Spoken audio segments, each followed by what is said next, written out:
السلام علیکم تمام دیکھنے اور سننے والوں کو Imran T V Islamic info کی جانب سے خوش آمدید۔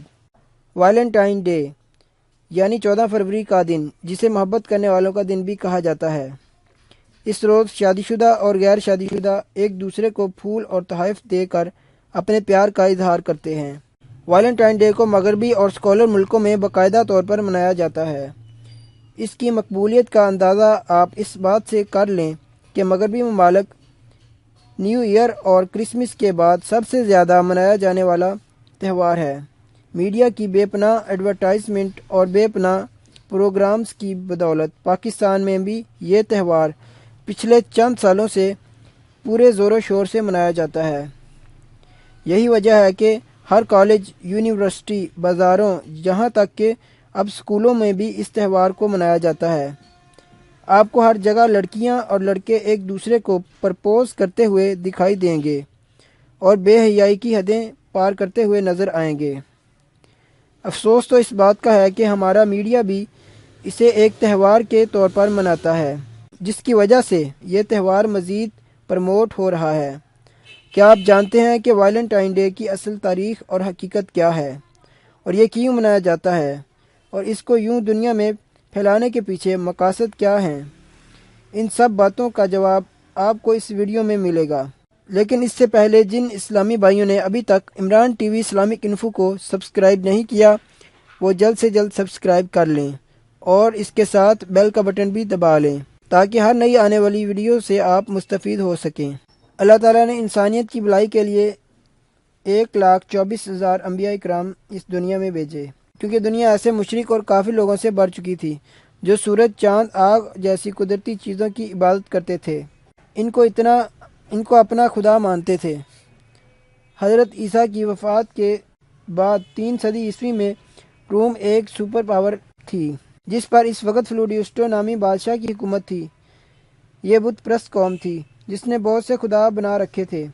ہر سال فروری کی 15 تاریخ کو یہاں پر ایک تہوار منایا جاتا تھا، اور اس تہوار میں بتوں کی پوجا کی جاتی تھی تاکہ خوش ہو کر وہ بد روحوں سے ان کی حفاظت کریں اور ان کی صحت، فصلوں کی فراوانی عطا کرے اور ان کو نقصان سے بچائے۔ اس موقع پر ایک قرعہ اندازی کی جاتی تھی۔ قرعہ اندازی کرنے کا طریقہ یہ تھا کہ ایک بہت بڑے سے باکس میں لڑکیوں کے نام لکھ کر ڈالے جاتے تھے، اور ایک کنوارا لڑکا ایک نام اٹھاتا، اور جس لڑکی کا نام نکل آتا اسے لڑکے کے ساتھ اگلے سال کی اسی تاریخ تک یعنی 15 فروری تک جنسی تعلقات قائم رکھنے ہوتے تھے، اور وہ بھی بغیر شادی کے۔ لیکن کچھ عرصہ کے بعد اس تہوار کا نام فیبریا رکھا گیا، جس سے فروری مہینے کا نام نکلا ہے۔ دوستو، روم میں اس وقت حضرت عیسیٰ کے پیروکاروں میں سے ایک پادری جس کا نام ویلنٹائن تھا، جس نے اس بے حیائی کو دیکھا تو اسے بہت افسوس ہوا، تو اس نے اس بے حیائی کو روکنے کے لیے نوجوانوں کی شادیاں کروانی شروع کر دیں۔ رومانی بادشاہ مزید جنگیں کر کے اپنی ریاست کو طاقتور بنانا چاہتا تھا، جس کی وجہ سے اس نے فوج کو مزید طاقتور بنانے کے لیے فوج میں بھرتیاں شروع کر دیں، مگر بہت کم لوگ فوج میں بھرتی ہوئے۔ بادشاہ نے اس بات کی تفتیش کروائی لوگ فوج میں بھرتی کیوں نہیں ہو رہے، تو اس بات کی تفتیش کرنے سے پتہ چلا کہ سارے نوجوان شادی کر چکے ہیں اور وہ اپنی خوشگوار زندگی چھوڑ کر جنگ کے لیے نہیں جانا چاہتے۔ تو بادشاہ کو یہ بات بہت ناگوار گزری۔ بادشاہ نے اپنی ریاست میں شادی کرنے پر پابندی لگا دی، لیکن اس کے باوجود ویلنٹائن چھپ کر لوگوں کی شادیاں کرواتا رہا۔ جب بادشاہ کو اس بات کی بھنک پڑی کہ ویلنٹائن نامی ایک پادری لوگوں کی شادیاں کرواتا ہے، تو اس نے اسے گرفتار کرنے کا حکم دے دیا اور اسے جیل کے حوالے کر دیا۔ جیل میں بادشاہ کی لڑکی سے اس کی شناسائی ہو گئی اور اس کا عاشق ہو گیا، یہاں تک کہ لڑکی بھی اس کی عاشق ہو گئی اور وہ دونوں ایک دوسرے سے ملاقاتیں کرنے لگے۔ بادشاہ کی لڑکی جب بھی اس سے ملاقات کرنے آتی تو وہ اس کے لیے گلاب کا پھول لے کر آتی تھی۔ آہستہ آہستہ بادشاہ کو اس بات کی بھنک لگ گئی اور اس نے پادری کو اپنے پاس بلایا اور اسے کہا کہ اگر تم سچے دل سے میری بیٹی سے پیار کرتے ہو تو تمہیں اپنا مذہب چھوڑ کر ہمارے بت پرستی میں شامل ہونا ہوگا، لیکن پادری نے اس بات سے انکار کر دیا تو بادشاہ نے اسے سزائے موت کا فیصلہ سنا دیا۔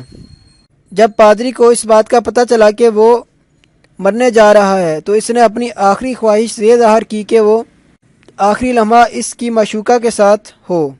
چنانچہ اس کے پاس ایک کارڈ ارسال کیا جس پر لکھا ہوا تھا مخلص ویلنٹائن کی طرف سے، اور پھر اسے 14 فروری 2070 کو پھانسی دے دی گئی۔ اس کے بعد یورپ کی بہت سی بستیوں میں ہر سال اس دن لڑکوں کی طرف سے لڑکیوں کا کارڈ دینے کا رواج چل پڑا۔ ایک زمانہ کے بعد پادریوں نے سابقہ عبارت کو اس طرح بدل دیا، پادری ویلنٹائن کے نام سے۔ انہوں نے ایسا اس لیے کیا تاکہ پادری ویلنٹائن اور اس کی معشوقہ کو زندہ جاوید کر دیں۔ آج پوری دنیا میں اس دن کو نوجوان لڑکے اور لڑکیاں بڑے زور و شور سے مناتے ہیں۔ اس موقع پر ویلنٹائن کارڈ ارسال کیے جاتے ہیں، خاص طور سے سرخ گلاب کے پھول پیش کیے جاتے ہیں، ویلنٹائن ڈے کی مبارکباد دی جاتی ہے، رقص و سرور کی محفلیں منعقد ہوتی ہیں، مختلف قسم کے ہدایہ تحائف اور یادگاری نشانیوں کا تبادلہ ہوتا ہے۔ اس طرح یہ نوجوان لڑکوں اور لڑکیوں کے درمیان فحش کاری اور فسق و فجور کی نشریات، اشاعت اور اباحیت کی حوصلہ افزائی کا ذریعہ بن گیا ہے۔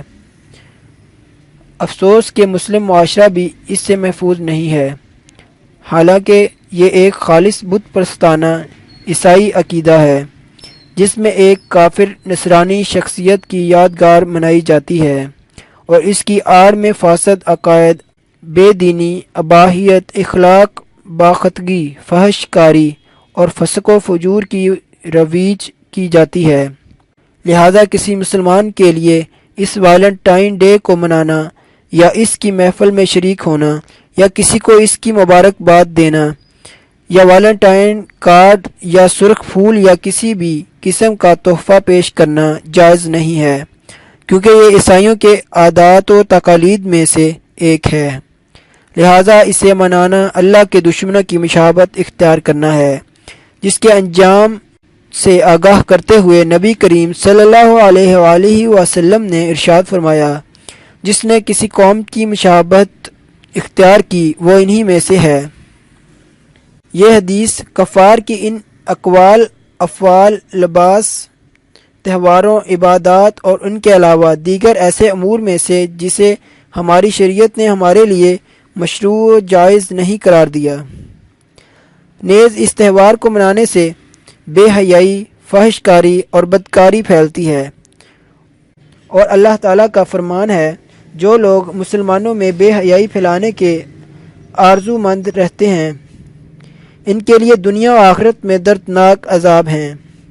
اس آیت میں اس شخص کے لیے سخت وعید اور خوفناک دھمکی ہے جو اس بات کا خواہش مند ہے کہ مسلم معاشرے میں بے حیائی پھیلائے، تو پھر بلا بتائیے کہ اس شخص کا کیا حال ہوگا جو بذات خود بے حیائی پھیلاتا اور اس کی نشر و اشاعت اور ترویج کرتا اور اس کی سرپرستی کرتا ہے۔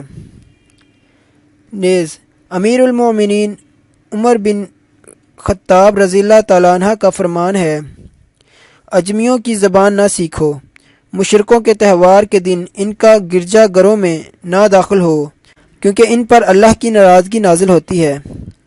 عمر رضی اللہ تعالیٰ عنہ نے ان کی زبان سیکھنے اور ان کے تہوار کے دن ان کے کنسیہ میں محض داخل ہونے سے منع فرمایا ہے، تو پھر ان کے بعض کاموں کو کرنے کا کیا حال ہوگا، یا ان کے تہوار کے بعض کاموں کا انجام ان کے تہوار کے دن ان کے پاس جانے سے زیادہ گمبھیر نہیں ہے۔ جب ان کے تہوار کے دن ان کے عمل کے سبب ان پر اللہ تعالیٰ کی طرف سے ناراضگی برستی ہے، تو کیا جو شخص عمل یا اس کے بعض حصے میں ان کا ہم شریک ہوگا وہ اس کی سزا سے دوچار نہیں ہوگا؟ حضرت ابو سعید خدری رضی اللہ تعالیٰ عنہ سے روایت ہے کہ اللہ تعالیٰ کے رسول صلی اللہ علیہ وآلہ وسلم نے ارشاد فرمایا، تم لوگ اپنے قوموں یہود و نصارہ کی قدم با قدم پیروی کرو گے، اگر وہ لوگ گوہ کے سوراخ میں داخل ہوں گے تو تم لوگ اس میں بھی داخل ہونے کی کوشش کرو گے۔ آپ صلی اللہ علیہ وآلہ وسلم سے پوچھا گیا کہ پہلی قوم سے آپ کی مراد یہود و نصارہ ہیں؟ آپ صلی اللہ علیہ وآلہ وسلم نے فرمایا، پھر اور کون؟ صحیح بخاری اور صحیح مسلم کی یہ حدیث ہے۔ اس حدیث میں نبی کریم صلی اللہ علیہ وآلہ وسلم نے یہ خبر دی ہے کہ امت محمدیہ کے کچھ لوگ ہر برے اور خلاف شرع کام میں یہود و نصارہ کے نقش قدم پر چلیں گے، بغیر کچھ سوچے سمجھے ان کی تقلید میں مبتلا ہو جائیں گے، حتیٰ کہ غلیظ کام میں بھی وہ ان منحوس ملعون قوموں کے نقش قدم کو اپنائیں گے۔ چنانچہ آپ صلی اللہ علیہ وآلہ وسلم نے یہاں تک فرمایا کہ اگر یہود و نصاری میں کوئی شخص بھی ہوگا جو اپنی ماں کے ساتھ کھلے عام بدفعلی کرے گا تو اس امت میں بھی ایسے نالائق اور بے غیرت لوگ پیدا ہوں گے۔ یہ حدیث بطور خبر کے نہیں بلکہ اللہ کے رسول صلی اللہ علیہ وآلہ وسلم نے اپنی امت کو یہود و نصاری کی تقلید میں پڑنے سے خبردار اور ان کی مشابہت سے دور رہنے کی دعوت دے رہے ہیں۔ لیکن بدقسمتی سے امت مسلمہ ایک بہت بڑا طبقہ اس میں گرفتار نظر آتا ہے۔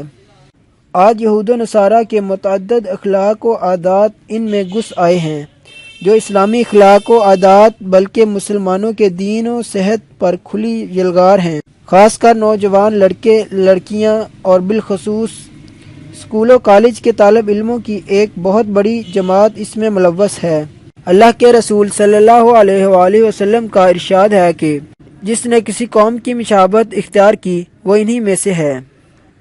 ایک اور حدیث میں اللہ کے رسول صلی اللہ علیہ وآلہ وسلم کا ارشاد ہے، وہ ہم میں سے نہیں جو غیروں کی مشابہت اختیار کرتا ہے۔ اس دن کے موقع پر جس محبت کا اظہار کیا جاتا ہے عمومی طور پر وہ غیر محرم خواہ مرد ہو یا عورت کے ساتھ عشق و غرام کی محبت ہوتی ہے، جسے شریعت نے حرام قرار دیا ہے کیونکہ اس کا نتیجہ زنا، فحش اور والدین سے اولاد کی بغاوت کی صورت میں ظاہر ہوتا ہے۔ اور شاید یہی وجہ ہے کہ اٹلی کی حکومت نے اس تہوار کو 1969 میں غیر قانونی قرار دیا تھا اور کچھ لوگ اسے میاں بیوی تک محدود رکھتے ہیں۔ تو اولاً ان کی تعداد کم ہے۔ میرا خیال ہے کہ میاں بیوی میں حقیقی اور شرعی محبت چاکلیٹوں کے پیکٹوں اور پھولوں سے نہیں خریدی جا سکتی۔ علماء اسلام کا متفقہ فتویٰ ہے کہ عید الحب یعنی ویلنٹائن ڈے منانا ناجائز و حرام ہے۔ چنانچہ سعودی عرب کی فتویٰ کمیٹی نے ایک طویل فتوے میں اس عید میں شرکت، اس کے اقرار، اس موقع پر مبارکباد اور اس میں کسی بھی قسم کے تعاون کو حرام قرار دیا ہے۔ اس لیے ہر مسلمان کے لیے یہ پیغام ہے کہ وہ اپنے دین پر مضبوطی سے قائم رہے اور اس بات پر فخر محسوس کرے۔ غیر قوموں کی مشابہت، ان کی عیدوں میں شرکت، ان کی عیدوں کو اپنے ملکوں میں ترویج دینے اور کافروں کی شرکیہ بدیہ عیدوں کے موقع پر انہیں تحفہ تحائف اور مبارکباد پیش کر کے اپنے دین کو برباد کرنے سے بچا لیں۔ یہ ہم سب کا فرض ہے، ورنہ آخرت میں ایک عبرت ناک عذاب ہمارا مقدر ہے۔ اللہ ہم سب کو سوچنے اور سمجھنے کی توفیق دے، اور میرے سے بولتے ہوئے اگر کوئی غلطی ہو گئی ہو تو معافی چاہتا ہوں، اور خدا را پلیز اس بے ہودہ رسم کو اپنانا چھوڑ دیں۔ اللہ ہم سب کی حفاظت کرے اور اس کے ساتھ ساتھ مجھے اجازت دیں، لیکن اس بات کو زیادہ سے زیادہ اپنے دوستوں کے ساتھ شیئر کریں کیونکہ یہ صدقہ جاریہ ہے۔ اللہ نگہبان۔ اگلی ویڈیو تک اللہ حافظ۔